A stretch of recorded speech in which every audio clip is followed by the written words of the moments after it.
السلام عليكم ورحمة الله وبركاته. بسم الله والصلاة والسلام على رسول الله وعلى آله وصحبه ومن والاه. Welcome to a new episode in our series إن أريد إلا الإصلاح ما استطعت. Today we're covering again another aspect of the life of the agent of change. And as we were talking about how reform is a duty to every Muslim and how patience is mandatory for reform, today there is another angle in the agent of change life, which is the role of Ihsan. How Ihsan plays a critical role in the life of every person who is seeking reform. And really what separates ordinary people, regular people, from agents of change is not just knowledge, and it's not just hard work, but it's about a higher standard of excellence. A standard that they are setting for themselves, can never agree to go below, which is Ihsan. And subhanAllah, today, lots of people are okay with suboptimal, minimal effort in worship, are okay with mediocre ethics in dealings, are okay with superficial relationships with Allah subhanahu wa ta'ala. But that's not the path of reformers, and that's not the path of al-Muhsineen. And today we want to see how both of them actually, when Allah did talk about al-Muhsineen and al-Muslihin in the Quran, both of them actually are one, not two. You can be a Muhsin without being a Muslih, and you can be a Muslih without being a Muhsin. I will start actually with a verse, which is verse 170 in Surah Al-A'raf, where Allah subhanahu wa ta'ala said, والذين يمسكون بالكتاب وأقاموا الصلاة إنا لا نضيع أجر المصلحين. So Allah here is saying, and those who are holding firm onto the book of Allah subhanahu wa ta'ala, holding tight onto the book of Allah subhanahu wa ta'ala, and they are establishing prayers, we shall not waste their reward. But here Allah didn't say the reward of al-mu'mineen or al-muslimin or al-mukhbitin or any other characteristic, not even al-muhsineen. Allah said, إِنَّا لَا نُضِيعُ أَجْرَ الْمُصْلِحِينَ, those that are the agents of change. And if you try to decompose this verse, you will find that the verse is talking first and foremost about a very solid knowledge, very solid relationship with the book of Allah subhanahu wa ta'ala, living Quran as we were describing earlier in our series, and bundle this with an amazing continuous relationship with Allah subhanahu wa ta'ala that is manifested in establishing prayers and then making a difference in the society at large through al-muslihin, and making a difference as we did describe so far. Now you guys are mastering this, right? So you understand that muslihin means muslihin in their own selves, in their families, in their communities, in the society at large. This is the true definition of al-muslih. So here Allah subhanahu wa ta'ala is telling us that you can be muslih without having that solid relationship with the book of Allah and like establishing prayer. Aren't these the traits of al-muhsineen? Are like when Allah is saying yumassikun, by the way, was mentioned only once in the Holy Quran, and this is giving you an indication as really having a solid relationship with the book of Allah subhanahu wa ta'ala. That's why this is a trait of al-muhsineen. This is a trait of those who are worshipping Allah as if they are watching Him all the time. Didn't the Prophet ﷺ explain to us in the hadith of Jibreel when he came in the form of a Bedouin to the Prophet ﷺ, when the Prophet was sitting with his companions, didn't the Prophet ﷺ explain to us that what is Ihsan? Ihsan is you worship Allah as if you are watching Him all the time. As if you are not watching Him, or for you are not watching Him all the time, He is watching you all the time. So if you are worshipping Allah as if you are watching Him all the time, wouldn't you hold firm onto the book of Allah subhanahu wa ta'ala?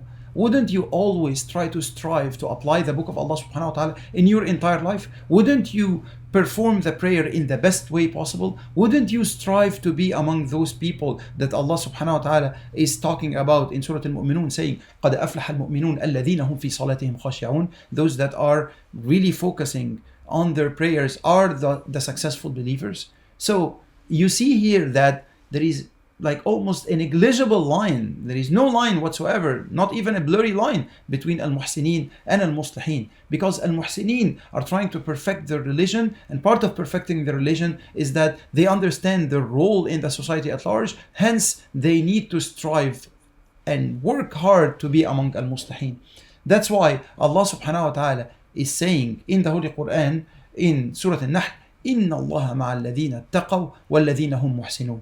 Indeed, Allah is with those people that are striving to be among al-muttaqeen, and with those people who are striving to be among al-muhsinin. Also, like this is telling you that Allah is with you all the time. And when Allah is with you, who is able to beat you? And Allah subhanahu wa ta'ala is telling us also, وَالَّذِينَ جَاهَدُوا فِينَا لَنَهْدِيَنَّهُمْ سُبُلَنَا وَإِنَّ اللَّهَ لَمَعَ الْمُحْسِنِينَ. So, and those who are striving for our cause, we shall guide them to our path. And Allah is with those people who are al-muhsinin. So you see here that literally, if you are to be a muhsin, you ought to be a muslih. You ought to be an agent of change. And similarly, if you are leveling up yourself to be an agent of change, it's given that you are among al-muslihin, or you are striving to be among al-muslihin. And like, listen to the Prophet ﷺ when he was explaining to us that indeed Allah has prescribed ihsan in everything. Allah has prescribed ihsan in everything, as narrated by Imam Muslim. So if you want to be a true reformer, you must aim for excellence in everything that you do. Hence, you must be a muhsin. And obviously, the Prophet ﷺ did demonstrate to us ihsan in everything. Just look at every angle of the life of the Prophet ﷺ. You will see ihsan in action, and obviously, you will see islah in action. Hence, one thing that I want you to embrace, to internalize, and to live is that islah is ihsan. Or in other words, you can't be a muslih without being a muhsin. So, for us in Ramadan, and now we are almost ending Ramadan, after Ramadan, how can we be among al-muslihin, al-muhsinin, both of them together? So, first and foremost, worship Allah subhanahu wa ta'ala with full presence.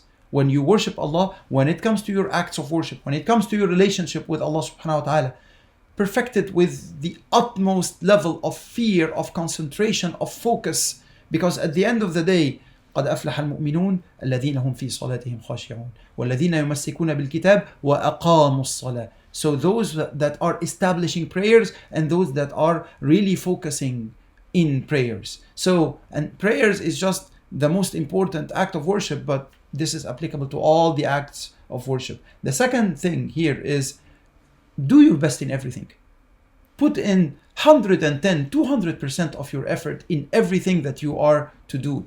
Like whenever you are doing a work, whether it's at your own work, remember we are here talking about two sides of one coin, being a muslih and being a muhsin. So you are excelling in your relationship with your spouse, in raising your children, in how you are taking care of your parents, and how you are taking care of the needy in the society, how you are putting in the effort and the time towards the causes that are really attaching you the most, towards the causes of Islah. All of this, you need to put in your 100% quality time. You don't put the leftover of your time. You put in your best time ever. And this is bundled with treating people with the best character ever. Because like you want to be among al-muslihin, al-muhsinin, then perfect your character. Perfect how you deal with people. You need to be the most loved person in every context where you are at. Strive to be like this, and love because you care for others. People love whosoever cares for them, whosoever cares for their well-being, cares for them to be closer to Allah subhanahu wa ta'ala. And that's naturally going to be a trait of yours if you are among al-muhsinin, al-muslihin. So, the challenge now, and we will talk about it more tomorrow, is how can you be steadfast after Ramadan to be among al-muhsinin, al-muslihin? And how can you embrace excellence in everything that you are to do? Because at the end of the day, excellence isn't just about being perfect. Excellence is about striving for the best and for the sake of Allah subhanahu wa ta'ala. That's excellence. And remember, you are here to worship Allah as if you are watching Him. I hope that Ramadan and fasting did excite us all, did allow us to internalize this whole feeling of worshiping Allah as if you are with Him all the time, as if Allah subhanahu wa ta'ala is with you all the time, because indeed the time. So, like, inshallah, I ask Allah subhanahu wa ta'ala to make us among al-muhsineen, al-mustahin. I ask Allah subhanahu wa ta'ala for this Ramadan, if you have been watching this series and if you have been trying to follow us, for this Ramadan to be a game-changing Ramadan for you, to be a life-changing Ramadan, for our life after this Ramadan not to be like our life before Ramadan, for our life after Ramadan to be a life of persistence, of jihad, of struggling for the sake of Allah subhanahu wa ta'ala, to be among those like lives that are fully devoted to Allah subhanahu wa ta'ala, fully devoted for the causes of Allah subhanahu wa ta'ala. Remember, this society and in general the ummah would not be improved except, and would not be transformed except when you have agents of change that are taking on the responsibility of transforming this entire ummah, of being the ummah that is the best ummah that has been revealed to mankind. And we will continue more inshallah tomorrow. أقول قولي هذا وأستغفر الله لي ولكم, and excel in worshipping Allah by the end of Ramadan. والسلام عليكم ورحمة الله وبركاته.